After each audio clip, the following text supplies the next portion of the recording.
My name's Tom Stapledon. I'm one of the volunteer diggers with the Friends of Williamson's Tunnels, and I'm also a trustee of the organisation. The story of Joseph Williamson is that he came to Liverpool as an 11-year-old boy, a member of a poor family living in Warrington, and he came in search of work, and he was taken on by a tobacco merchant in the city, a man called Richard Tate, and he worked his way up through the company very quickly. Obviously a very bright lad, and he ended up running the company. He also set up in business on his own along the way, and he became a very rich man. Williamson moved up to this area of Edge Hill around 1806, and he started building. The area was all old quarry workings, sandstone quarry workings at the time, and he just carried on quarrying the stone. And he must have decided that he would build houses all along the street rather than just building one house for himself. They also ended up building these arches and tunnels underneath the whole of this area. The arches probably started off as being there to support gardens in front of his houses, and it probably carried on from there. He's got the bug for arch and tunnel building, and it's just carried on, and he carried on for the whole of his life until he died in 1840.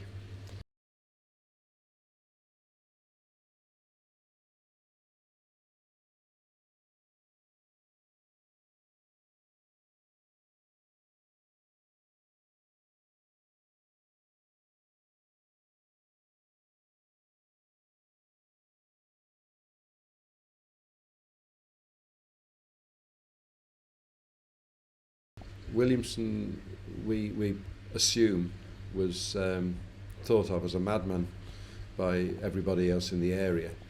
He didn't talk to anybody very much about what he was doing underground. He was a secretive man, and he just did what he did, and there was nobody to tell him he couldn't. And he just dug his tunnels all over the place, and he was keeping men occupied, and they were learning trades, and they were getting paid for it, so everybody was happy. People do come up with a lot of different ideas as to why. He didn't need to depend on the work that they were doing to make his own money, because he was already very, very rich. But while the people were working here, they were often learning a trade which they could use in another part of the city to gain employment, therefore keep their families together. He's had men coming at him right, left and centre looking for work. And he's obviously just turned into a bit of a philanthropist. He was a rich man, but he wouldn't give handouts. He chose to give people work and then give them pay, and that was his style. So he got noted for being the sort of man who would take on anybody who came to him looking for work. Sometimes it was useless jobs, sometimes they were doing proper jobs like building the houses. But they also ended up building these arches and tunnels underneath the whole of this area. And that's how it all started out. He's dug a very deep quarry in this spot, taken out the stone, presumably to build or to trade his stone for brick that he used a lot of, and then he's vaulted over it a space down below which is the size of a church nave basically, and then he's put 2 layers of cellars above that and then built a 4-storey building on top. So he's done the clever thing, really. It's quite clever in his day, 1830s. He's reclaimed the land after quarrying the stone out and been able to build on top of it immediately. If it had been left to landfill, it would have been years and years before that piece of land could be reused.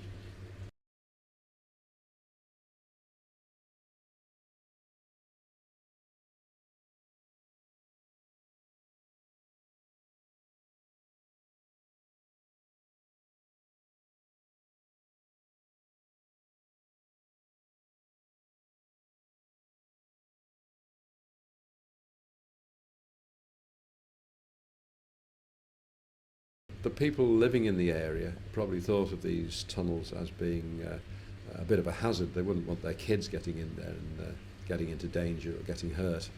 So it all stopped instantly on the 1st of May 1840 when Joseph Williamson died.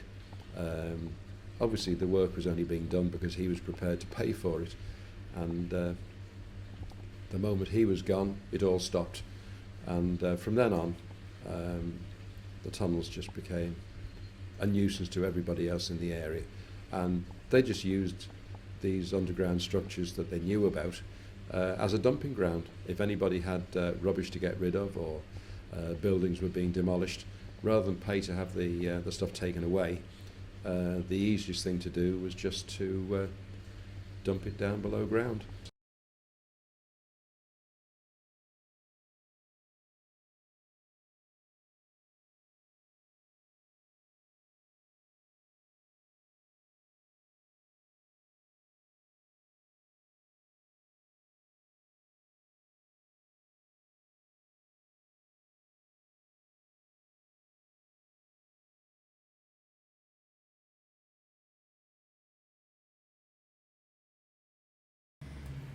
I think in the 1980s, a small group of men got together and they thought that some of the great heritage of our city can often be sort of gotten rid of without any people having any say in the matter. And I think this area was investigated because there's 3 archways of tunnels, one on top of the other, which is quite unusual. And obviously the people would be wondering what that was all about. And I think that's how this centre came to be kick-started. There was an organisation set up, and people met regularly, and a lot of work began around this area to find out the story behind it all. Around 1836, after having built all these houses, he built at least one building, possibly 2 or 3 buildings, on this site above where we're sitting now, at number 126 Paddington. And these were big 4-storey and 5-storey buildings.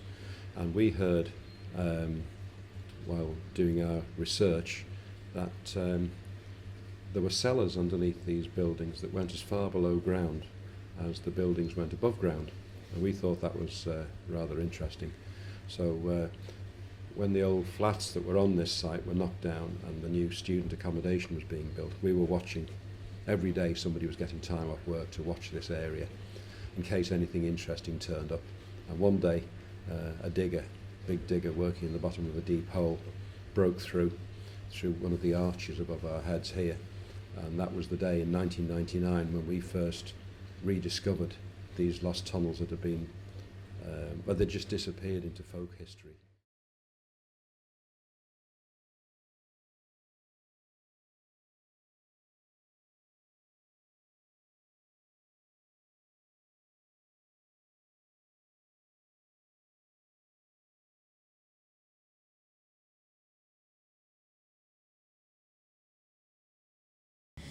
We have a team of volunteers here that do come and dig in the hope to find more of his tunnels. And of course our tour is available. It's about a 40-minute guided tour through a small section of the tunnels here on this site. And people are very welcome to come and visit. And it's very interesting if you enjoy your local history. As well as having the guided tours, we also have some events going on. We have raves and gigs here. We've had psychic nights and plays, carol concerts, and we have obviously an area that can be hired out for different events and functions. We're hoping to now turn it into a tourist attraction as and when we've got the money to do the things we need to do next. But at least we've saved it, at least it's accessible and we can bring our visitors down here. But we would like to turn it into a proper visitor attraction for Liverpool, because it's part of Liverpool's heritage, and it's so important to try and keep it.